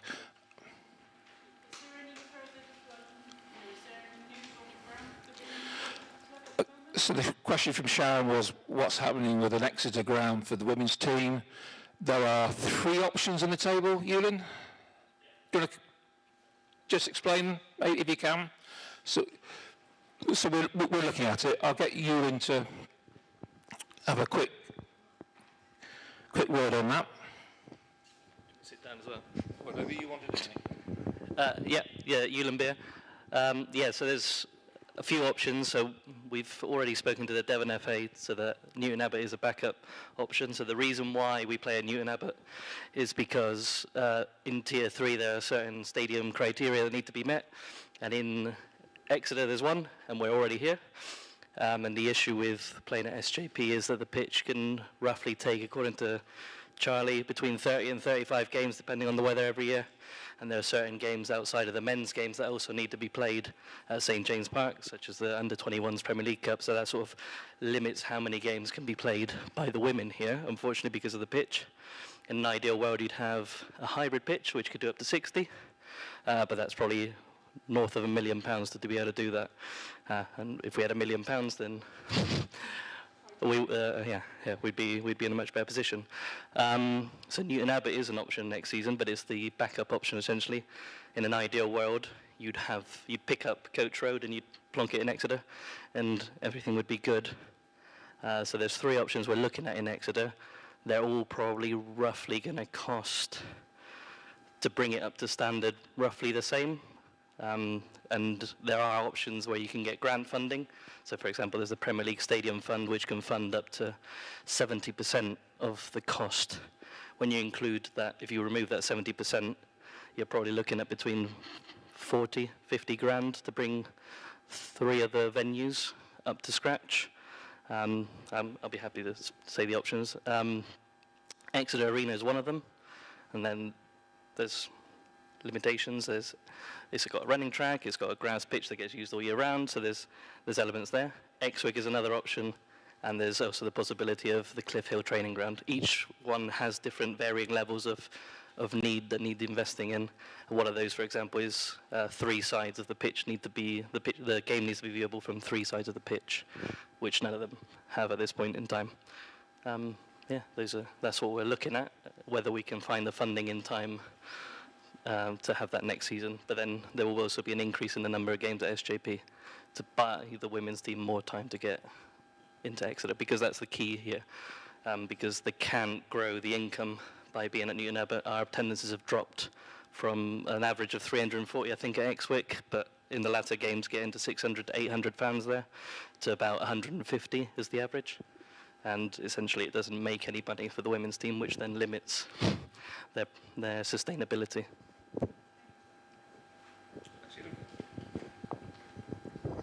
Any other questions on the women's team while we've got Ewan here before he actually sneaks away? Come on, Josh. Yeah, come on. Obviously, Coach Road is quite a distance, but do you think Coach Road is more accessible than the Cliff Hill? Because obviously the Cliff Hill's out of Exeter as well. That's a good question. Probably just as accessible. I suppose if you live in Newton Abbot, it's very accessible. It's not necessarily close enough to public transport. I suppose you can do it. And there is public transport to the Cliff Hill. Probably in a similar level. But then I imagine more of our fans would be closer to the Cliff than they would be to Newton Abbot. Hi. Yeah.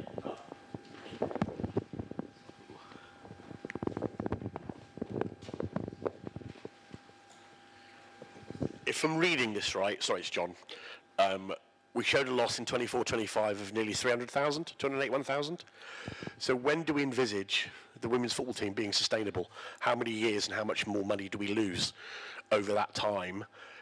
And I haven't an opinion either way, but it seems that when we're cost cutting and we're desperately trying to survive in the Football League, that £300,000 and continue losing that sort of money, is it worth it?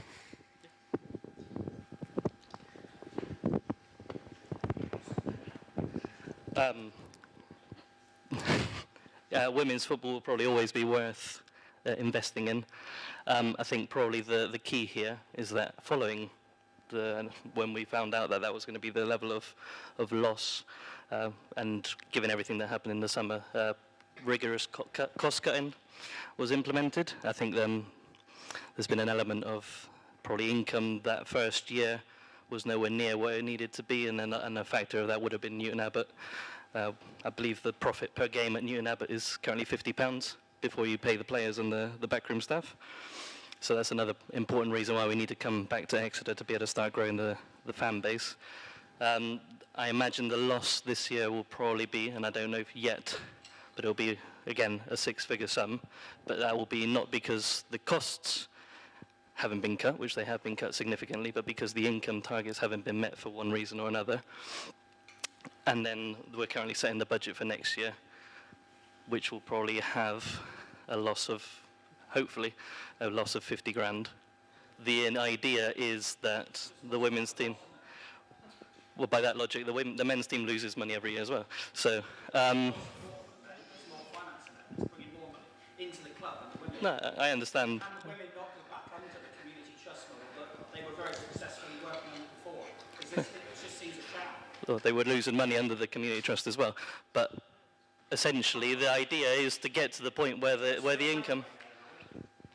Well, you can look at it like that if you want, but yeah, okay, you can look at it like that if you want. We're throwing money away. We're trying to get it to the point where it can balance itself and stand on its own 2 feet. But it takes. I can't give you an exact year, but it's a medium-term plan. Yeah. Again, when we come back to Exeter, that will help a lot with that. If you looked at developing the Clifford Hill, Yeah. you said that was one of the three options. Surely, we talking about volunteering from the survey and that sort of thing. Surely that can be used to benefit both sides of the football. Just repeat the question. So with do you mind coming up and saying the question? So just the online people can hear that was all. Or do you want to summarise it back? Yeah. Okay, that's not at all. So the question from the floor is, if we use the Cliff Hill training ground and volunteers, is that a more viable option for the women's team?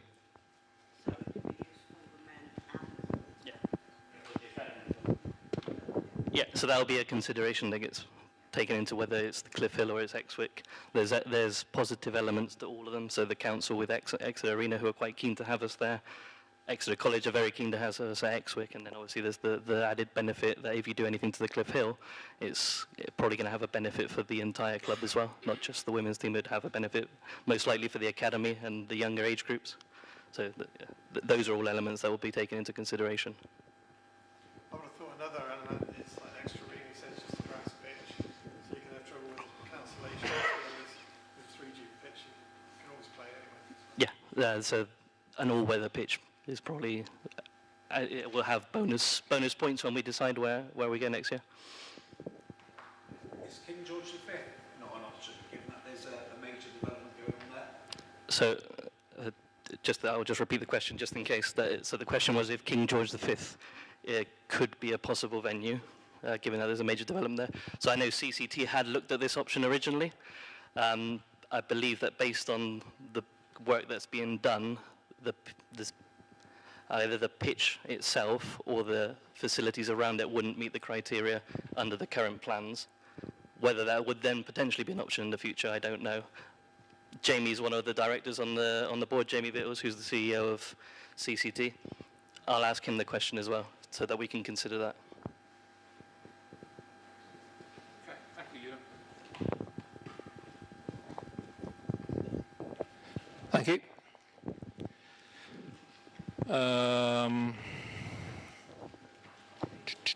Dave Luxton, we're carrying on the meeting.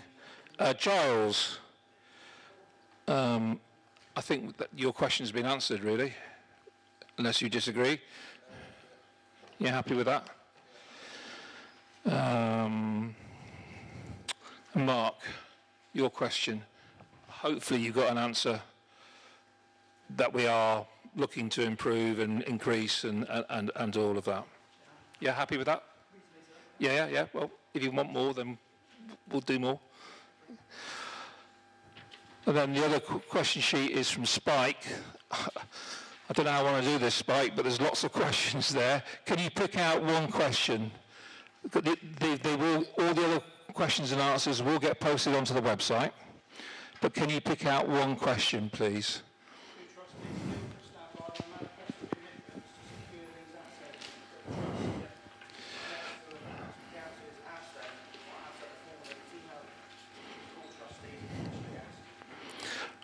Well, it's up to the trustees to answer it. I can ask them to answer it for you. I can't force people to answer the question.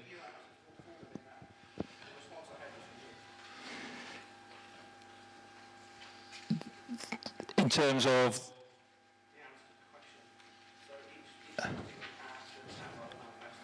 You'll have to ask the trustees.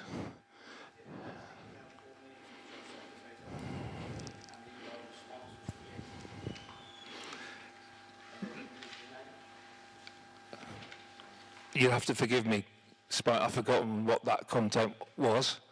I'm very happy to have that conversation with you. If you want to show me that, I can go it through with you. Not trying to avoid anything or hide anything or evade anything, but we'll have that. We'll have that conversation afterwards, mate. Anything from the floor? Josh, and then Dave Luxton, and then it's Phil, isn't it? Josh, come on then. So as you mentioned the fire, I did forget I also submitted a question about the fire. Could the board provide a fuller update on the investigation into the fire, including what the confirmed cause was, what lessons have been learned, and what preventive measures or safety improvements have now been put in place to ensure that a similar incident cannot occur again? That's a club board question, which I can forward to the club board for you. About the shares. Okay, last one, because we've got other people in the room as well. So, as younger supporters who will inherit responsibility for the club and trust in the future, many of us are struggling to understand the logic behind potentially transferring or giving up trust assets at this stage. From our perspective, those assets represent long-term security for supporter ownership. If retained, they are likely to grow in value over time and could potentially be exchanged for shares in the future at a higher valuation.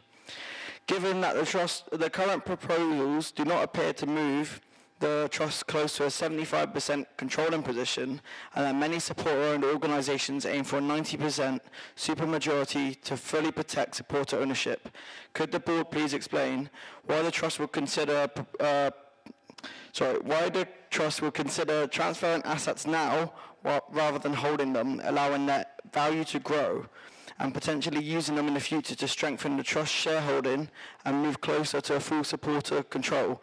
In simple terms, many of us feel that holding assets for a few more years could be a safer and stronger strategy for securing long-term supporter ownership. Okay. Thanks, Josh. Good question. Thank you. We might have to use those assets now. It's that simple that we might have to use the assets now to help with the club. Well, if the fans vote against it, then they vote against it, and then we would have to revisit the whole situation. So there must be different ways around it then. If we need the shares and the fans say no, what's going to happen? We will reconvene and we will relook at it. So we must have a plan B in place. We will get a plan B in place. I can't foresee the future. I just can't foresee the future. But we might have to use it now. Matt, and then we'll come back to Dave and Phil. So just a quick clarification, by assets, what specifically are you referring to? Well, the assets that the trust own. What assets do the trust own? We don't own the Cliff Hill. The club own the Cliff Hill. So the assets that the trust have at the minute is the loan. So that's the 1.2 million. There is this question over a promise that was made a number of years ago about the purpose of two loans that were made by the trust to the club, which was the loan given for the purchase of the Cliff Hill training ground and the loan given for the purchase of the OTR company, not the asset. The company that owns the OTR building. From my perspective, and this is something that we are still taking legal action, or not legal action, legal advice, important clarification there, on, I don't believe that those asset transfers are possible. I think that there was reasons given at the Trust AGM by Richard Pym that alluded to the fact that the value of those assets, the market value of those assets, is far in advance of the amount that was paid, which leads to a whole number of issues around treating shareholders fairly, because there are minority shareholders who have as much right to the assets that belong to the club, and also a series of tax issues, which we're looking at the minute. However, this then comes into the rights issue, because obviously if we own those assets, then that would provide security to the trust. We need to find a way to provide that security in a different way, which is why the point that Gary made earlier, I think, is really important. One of the options on the table as part of the rights issue is to not convert all of the loan, but potentially some of the loan, and retain an amount of debt to the club that is equal in value to one of those assets. And then we place one of those assets as security on that loan. So for instance, say the value of the training ground was £900,000, then you could place a charge on the club. We could retain £900,000 worth of debt, place a charge on the club against that asset, and then should the club go bankrupt, we would then get that asset, because debt takes priority over shareholding. Well, that's the main thing. If the club did go bust, I hope it doesn't. Yeah. The trust will be the last people to get. Well, at the minute, we wouldn't, because at the minute there's no external debt. So whilst there's no external debt on the balance sheet, we get as much right to the assets as anyone else. The only problem comes when there is external debt that is taken. And obviously, with the loan facility, there is a chance that external debt could come onto the balance sheet, and then they would get priority. However, the ultimate aim is that the club doesn't go bust. So, you know, these are all hypothetical situations that represent an absolute worst case scenario that, you know, we hope that we are past that now. Yeah, and you know, I want to reassure people we are thinking of those things. The rights issue provides us strategic options that potentially would enable things like greater external investment.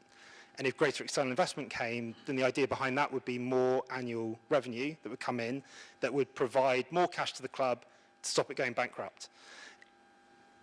And that's not me saying, again, important clarification, that's not me saying that the club will go bankrupt without external investment, but there are a series of strategic options that we're trying to work at the minute, and you know, we don't want to basically hand over all of our asset or debt back to the club straight away, but if that's the best strategic option, then that might be something that we look to do.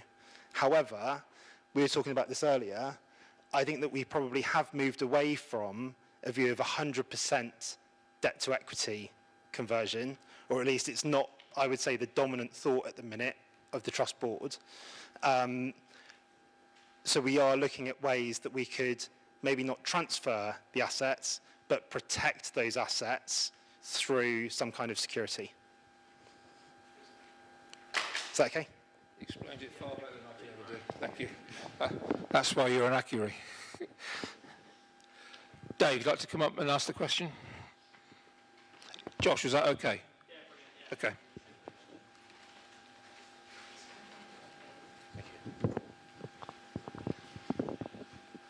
Well, I apologise now, but I shouldn't have to be asking this question at tonight's forum, perhaps, but I've exhausted all other avenues.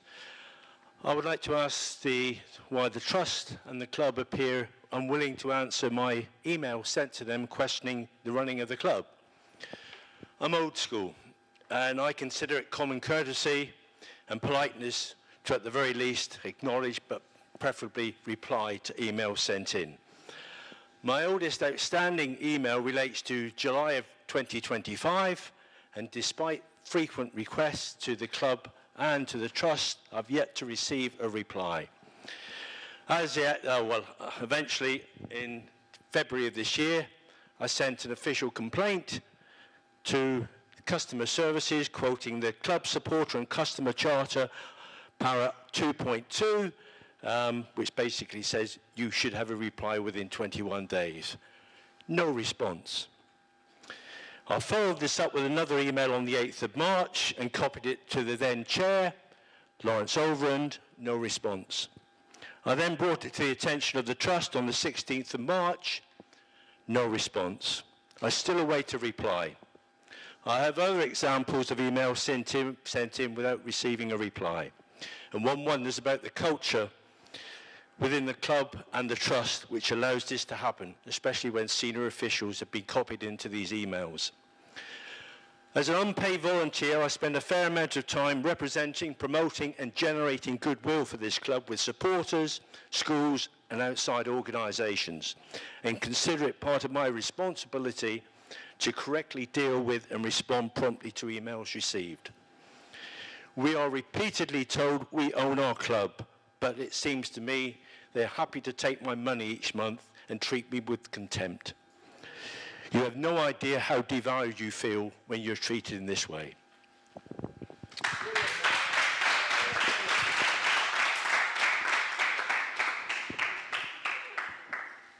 Thank you, Dave. Very concerning. So, are you available tomorrow afternoon? When are you available next?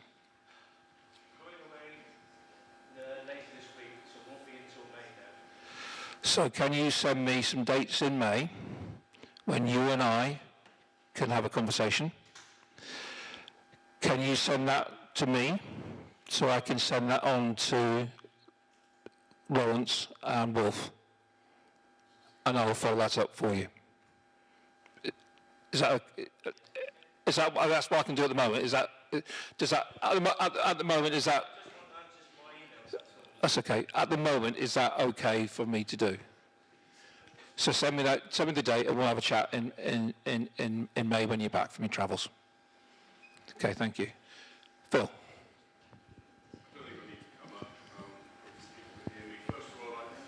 It's for the online people. It's for the online people.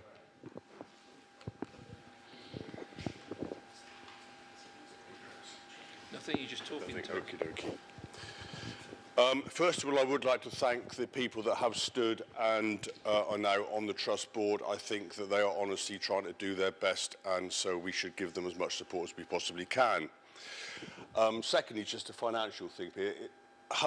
Would the trust consider maybe thinking about graduating the fees that we pay to be in the trust in the same way that we do for buying tickets, even having a different fee structure for people going on to different priority tickets?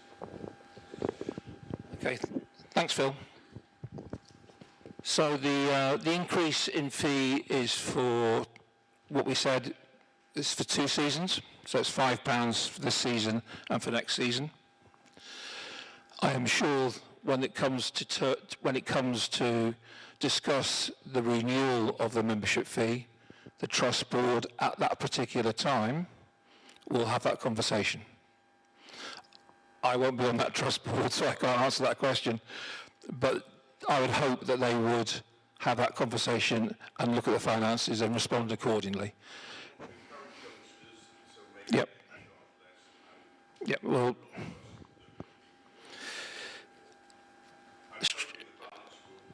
Strategy review is throwing stuff like that out. So we need to really look at that and work through it. John, you're going to ask a question. Just an observation. If you're going to do that, you're going to need to look at the Yep. trust rules. Yep. We do indeed. So this is a conversation that needs to be had at trust board level. So at the moment it's £61. So we'd have to take it up to 121 maybe to give future current boards the leeway to do that if that's what's desired. Yeah. There's lots to go through first before we get there. Sorry. Can I just ask this side of the room? Conscious that I haven't turned to you. Any questions on the better-looking side of the room? looking at Stu James. I'll tell you what I'm going to tell you. You are the exceptional side of the room with your questions. I'm getting myself into trouble, aren't I? Any questions this side of the room before I really dig myself into a big hole? I know you want to ask a question, Josh, but anything else apart from Josh? Come on, Josh. Following to Dave's about his emails, me and Quinn have been trying to help the club and trust. We've been putting emails in, but a few months ago, the general manager said that members of staff at the club and the trust aren't allowed to contact people who are under 18, and that to me doesn't really make sense because you can stand for the trust board at 16, you can work for a club at 17. How does that work, and is that an actual official rule that says that? It's something that we have to look at, Josh. And something I'm keen, because I want to develop Gen Z and what you're doing, something that we seriously need to look at and get to an answer that satisfies everybody and covers everybody. So you're right. So it's something we will look at. And I know you will hold me to account if I don't. I hope you do anyway. Anything else? Anything else?